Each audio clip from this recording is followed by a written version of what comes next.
अस्सलामुअलैकुम। मैं हूं सर बाबर अली और आप देख रहे हैं मेंटल फिज़िक्स। आज हम चैप्टर नंबर 20 की एग्जांपल नंबर 20.2 को सॉल्व करेंगे।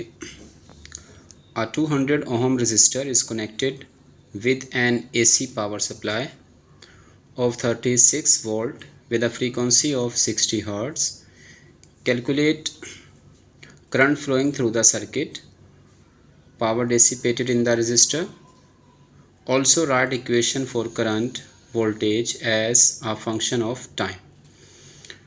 सबसे पहले हम इसका डेटा बनाते हैं। हमें इस क्वेश्चन में रेजिस्टेंस गिवन है, एक रेजिस्टर है, उसकी हमें रेजिस्टेंस गिवन है 200 ओहम। ठीक है, तो हमें रेजिस्टेंस को R से शो करते हैं। हमने लिख दिया 200 ओहम। इसके बाद हमें VRMS गिवन है। ठीक है, वोल्टेज गिवन है RMS में।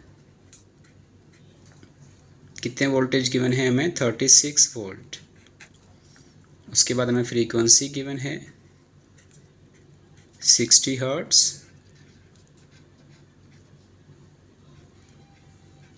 और उसके बाद हमसे कह रहे हैं क्या चीज़ फाइंड आउट करें। हमसे कह रहे हैं करंट फाइंड करें।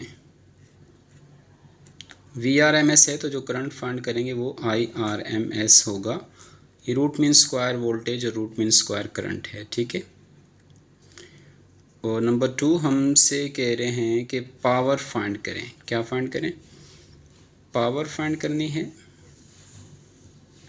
और नंबर 3 हमसे कह रहे हैं कि इक्वेशन फाइंड करें। किस किस की इक्वेशन फाइंड करनी है हमने? करंट एंड वोल्टेज की इक्वेशन फाइंड करें। तो हमने जो इक्वेशन फाइंड करनी है, एक तो हम वोल्टेज की, एक वोल्टेज की और एक करंट की इक्वेशन फाइंड करेंगे। ठीक है,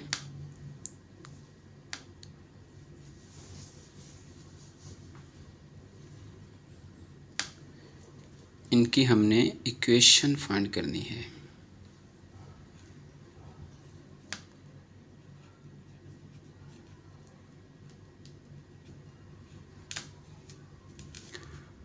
तो इनके लिए हम जो फॉर्मूला यूज़ करेंगे, फॉर्मूला हमारे पास है। सबसे पहले तो हमने करंट फाइंड करना है।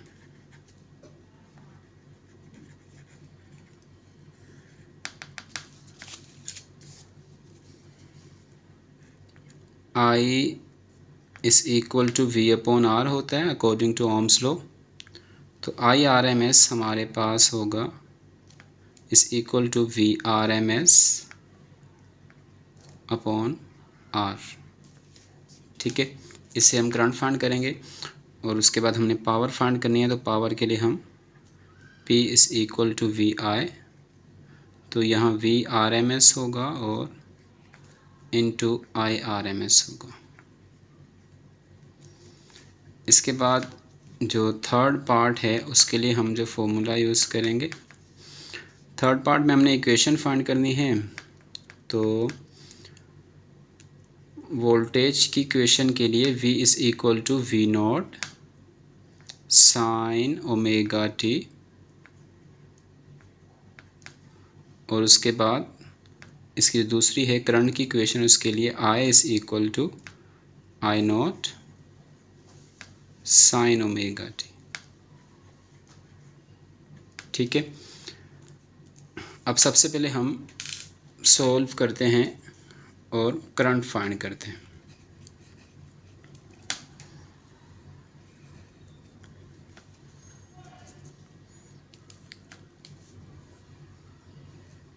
IRMS is equal to VRMS upon R। तो VRMS हमारे पास कितना है? 36 अपॉन R कितना है? 200। तो वैल्यू पुट करते हैं 36 अपॉन 200। इसको अगर हम डिवाइड करवाएं तो हमारे पास इसका जो रिज़ल्ट आएगा 36 डिवाइडेड बाय 200। इसका आंसर हमारे पास आ रहा है 0.18। तो हमारे पास IRMS आ जाएगा करंट आ गया है रूट मीन स्क्वायर में 0.18 एम्पेयर, क्योंकि जो करंट की यूनिट है वो एम्पेयर होती है। अब हम सॉल्व करेंगे, पावर फाइंड करेंगे। ये फर्स्ट पार्ट था। सेकंड पार्ट पावर है, तो power P is equal to VRMS और IRMS पावर का फॉर्मूला। तो V हमारे पास 36 है और I हमने अभी फाइंड किया, तो 36 मल्टीप्लाई बाय 0.18, इन दोनों को हम मल्टीप्लाई करवाते हैं। 0.18 तो हमारे पास है, मल्टीप्लाई 36 कर देते हैं, तो हमारे पास आंसर है 6.48। तो हमारे पास पावर आ जाएगी 6.48 वोट, क्योंकि पावर की यूनिट क्या होती है, वोट होती है। अब हमारे पास जो थर्ड पार्ट है उसमें हमने क्या करना है, हमने दोनों की इक्वेशन फाइंड करनी है। तो इक्वेशन के लिए हमें सबसे पहले यहाँ देखें, हमें V नोड और I नोड पहले फाइंड करना होगा, ठीक है। तो हम सबसे पहले V नोड फाइंड करते हैं। तो V नोड हम कैसे फाइंड करेंगे, V नोड इस इक्वल होता है √2 VRMS, ठीक है। और ऐसे ही हमारे पास जो I नोड होता है, I नोड होगा √2 इंटू IRMS, ठीक हो गया। अब हम √2 को मल्टीप्लाई करवाते हैं VRMS से। √2 इंटू VRMS कितना है, 36, हमने अभी ऊपर यूज़ किया VRMS 36। और ऐसे ही I नोड √2 को मल्टीप्लाई करवा देंगे। IRMS कितना है, 0.18 मल्टीप्लाई 0.18, इन दोनों को मल्टीप्लाई करवाते हैं, हमारे पास V नोड और I नोड आ जाएगा। तो हमने √2 मल्टीप्लाई 36, तो हमारे पास ये आंसर आ रहा है पॉइंट में 50.91। V नोड हमारे पास आ जाएगा 50.91 वोल्ट, ठीक है। और ऐसे ही हम I नोड निकालते हैं। तो √2 को अब हमने मल्टीप्लाई करना है, √2 मल्टीप्लाई बाय करंट क्या है, 0.18, तो ये आंसर आ रहा है 0.2545। I नोड हमारे पास आया है 0.2545 एम्पेयर, ठीक है। अब हमने यहाँ से I नोड और V नोड दोनों फाइंड कर लिए। अब साइन ओमेगा t इनके साथ लिखेंगे और ये हमारे पास इक्वेशन आ जाएगी इनकी, ठीक है। तो अब हम सबसे पहले वोल्टेज की इक्वेशन, ठीक है, फाइंड करते हैं। इक्वेशन ऑफ वोल्टेज, वोल्टेज की इक्वेशन के लिए हम V is equal to V naught कितना हमारे पास, V नोड हमारे पास आया 50.91 इंटू साइन ओमेगा टी, ठीक है। और जो हमारे पास ओमेगा है, ओमेगा की हमारे पास वैल्यू होती है, ओमेगा इक्वल होता है 2πf के। तो इसकी जगह हम 2πf लिखते हैं, फिर f की जगह उसकी वैल्यू पुट कर देते हैं। तो हमारे पास हो जाएगा V is equal to 50.91 sine 2 multiply pi into F हमारे पास कितना है 60 इंटू टी आ जाएगा, ठीक है। क्योंकि देखिए हमारे पास जो फ्रीक्वेंसी है हमारे पास 60 थी, ठीक है। तो हमने यहाँ पे 2π ऐसे ही लिखा, ठीक है। उसके बाद फ्रीक्वेंसी 60 लिख दी और टाइम हमारे पास ये एज इट इज़ आ गया, ठीक है। अब 2π और 60 को मल्टीप्लाई करवाते हैं आपस में, ठीक है। तो हम क्या करते हैं, 2 मल्टीप्लाई 3.142, ये पाई की वैल्यू है, और मल्टीप्लाई बाय फ्रीक्वेंसी है 60, ठीक है। तो इसका रिज़ल्ट आएगा हमारे पास 377.04। तो हमारे पास वोल्टेज की इक्वेशन आ जाएगी 50.91 साइन, ये कितना आया 377.04 इंटू टी। ठीक है, तो ये हमारे पास वोल्टेज की इक्वेशन आ गई। ठीक है, इसके बाद हम करंट की इक्वेशन फाइंड करते हैं। Equation of current,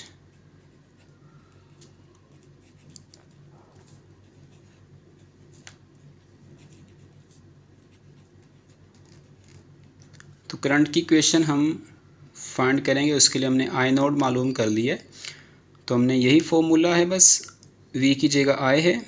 I is equal to I naught कितना है 0.25, अगर इसको भी हम राउंड ऑफ करें 255 हो जाएगा। ठीक है, 24 लिख दिया, 255। ठीक है, इनको राउंड ऑफ कर दिया, 0.255 साइन ओमेगा टी। ठीक है, ये देखिए हमारे पास इक्वेशन और फॉर्मूला क्या था, I is equal to I naught sine omega t. I naught की जगह उसकी हमने वैल्यू पुट कर दी। ठीक है, 0.25, इसको राउंड ऑफ कर दिया और sine omega t as it is लिख दिया। अब ओमेगा की जगह हम लिख देते हैं, ओमेगा किसके इक्वल है, omega is equal to 2πf। तो इसकी जगह इसकी वैल्यू पुट करते हैं और इनको आपस में मल्टीप्लाई करते हैं।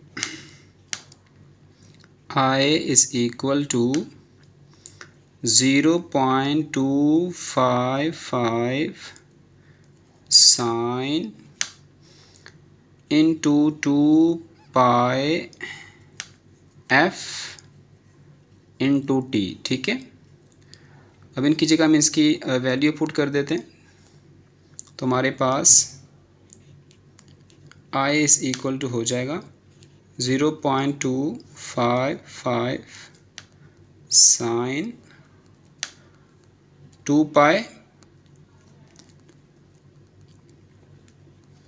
2 मल्टीप्लाई पाई मल्टीप्लाई फ्रीक्वेंसी 60 है into t as it is लिख देते हैं। ठीक है, अब इनको मल्टीप्लाई करें तो हमारे पास यही आंसर आएगा। देखो 2π60 था, तो ये भी 2π60 है, तो इनको मल्टीप्लाई करें तो ये तो आंसर यही आएगा। ठीक है, तो हमारे पास करंट की इक्वेशन आ जाएगी 0.255 साइन कितना आएगा 377.04 इंटू टी। ठीक है, तो इस तरह से हमने ये हमारे पास करंट की इक्वेशन आ गई, हमारे पास वोल्टेज की इक्वेशन आ गई। ठीक है, और ऊपर तो हमारे पास थोड़ी सी ये सिंपल ही था।